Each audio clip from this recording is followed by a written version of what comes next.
Según lo que vos has investigado, ¿quién podría considerarse el primer autor liberal o protoliberal del que se tenga registro?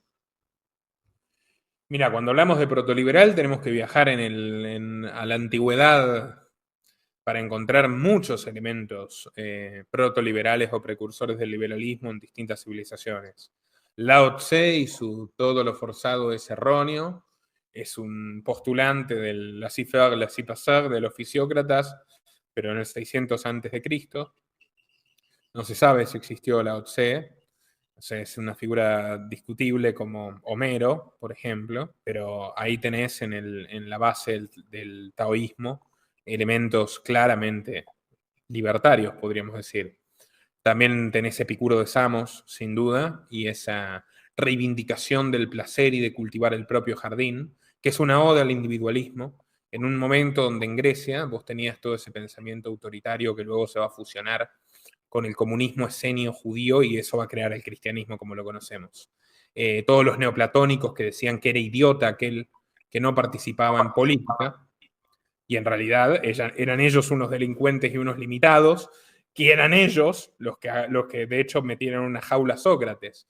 Tuvieron la deferencia de no dejarlo morir de sed y le dieron la cicuta, al menos. ¿Por qué? Porque los molestaba.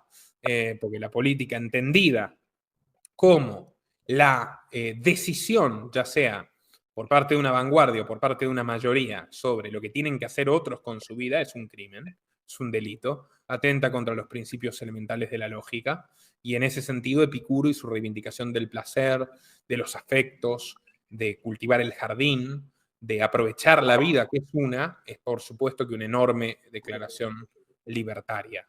Fundamental. El hedonismo es profundamente liberal, profundamente libertario. Y bueno, a lo largo del tiempo van a surgir otros discursos matizados. Ciro el Grande, emperador de Persia, cuando decreta que en su imperio ningún hombre pertenecerá a otro y prohíbe terminantemente esa novedad, porque le llama novedad, asiria y espartana de la esclavitud, cuando dice que cualquier hombre podrá creer o no creer en lo que quiera, y establecen la libertad religiosa y la libertad de expresión, y que no habrá aduanas interiores, ni se le cobrarán excesivos tributos o se impondrán trabas a cualquiera que en el territorio del imperio persa quiera llevar adelante una industria, una empresa, claramente abraza la libertad económica en alguna medida, y ahí vos tenés un marco que permite una prosperidad cultural y material inmensa. Luego Atenas, más allá de las contradicciones, porque Atenas tiene tiranos, demócratas y aristócratas, Solón, por ejemplo, su gran primer legislador, comprendía que el exceso de imposiciones a los ciudadanos de la polis iba a terminar redundando en el aniquilamiento de la polis. Pero bueno, eso no significa que fuera liberal ni protoliberal, pero por lo menos tenía algunas reflexiones sanas en contraste, y por eso Atenas era la joya que era, y por eso en 300.000 habitantes no había un solo analfabeto sin ningún tipo de educación pública, por eso los esclavos compraban su libertad y eran una minoría, por más que claro que cualquier esclavitud era repudiable, en eso los persas eran más liberales, claramente, pero por eso en Atenas, con la división del trabajo y el comercio, pudieron sufragar todo el descubrimiento científico espectacular de aquella etapa, sobre el cual se fundan todas las ciencias y los saberes que hoy cultivamos en Occidente. Y por eso es la cuna de nuestra civilización, porque eran comerciantes, porque vendían buenos vinos, buenos cerámicos y tenían excelentes embarcaciones y no se dedicaban a matar y a someter, sino a comerciar. Lo mismo que los fenicios, otra extraordinaria civilización de la época.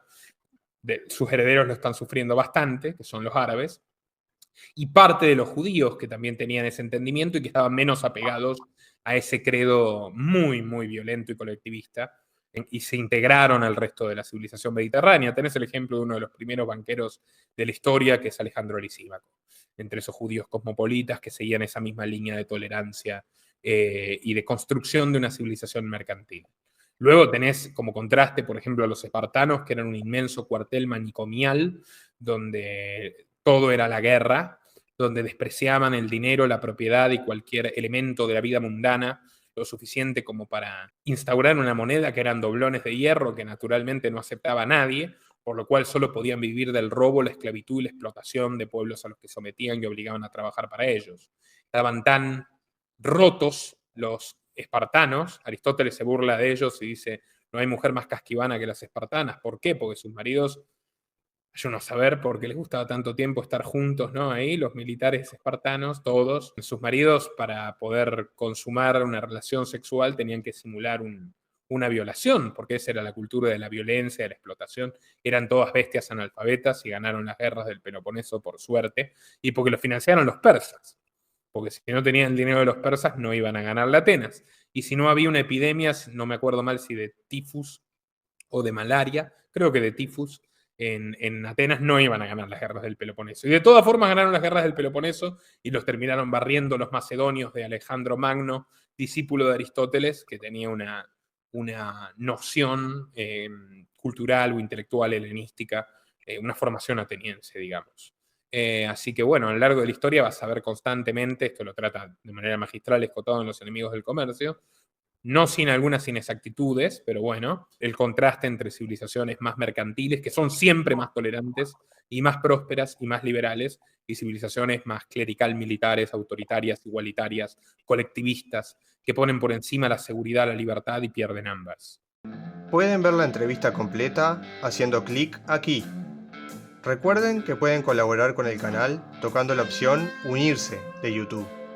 Compartí el video si te gustó, gracias por ver y nos vemos en la próxima.